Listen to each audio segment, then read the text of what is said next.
guys, today I'll be telling you my top 5 dystopian classics. I was thinking about when I was in high school and we got a creative writing assignment. We had to write, I think it was like the first chapter or the first few pages of a book. Before we started, we had to pick what genre we wanted to write in and tell our teacher. The genre that I picked was dystopian fiction. And my teacher was like, that's not a genre.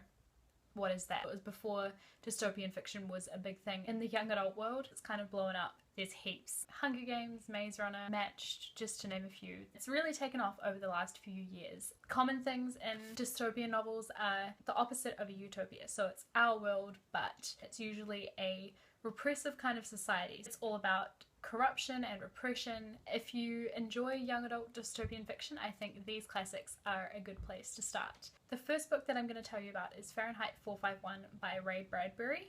It was released in 1953. It's set in a future America where firefighters don't put out fires, they burn books. The story follows one firefighter and his journey in this world. The second book that I'm going to mention is A Clockwork Orange by Anthony Burgess, released in 1962. There's a subculture of really violent youth who are causing havoc all over the place. It follows the idea of the government using experimental treatment and brainwashing people. The third book that I'm going to mention is 1984 by George Orwell. This is probably, I would say, perhaps the most famous dystopian book in the history of ever.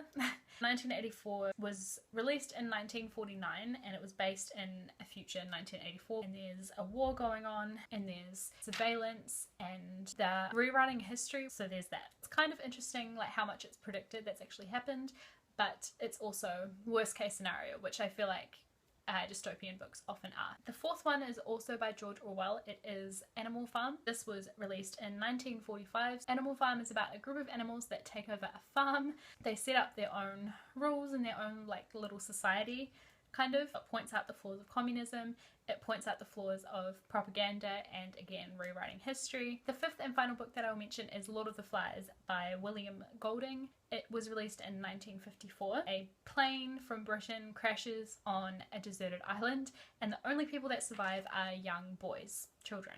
It follows how they govern themselves, and as you can imagine, being children, it goes quite badly. What I found interesting about Lord of the Flies is it looks at groupthink. This is not a proper definition, but it's group mentality and all that jazz. I really like dystopian fiction. I think we can learn a lot from it. It examines major issues that we have in our actual world by using sort of alternate realities almost. If you like young adult dystopian fiction, those are the classics that I recommend for you that you might enjoy. So that's it for this video. Thanks for watching and I will see you with my next one. Bye.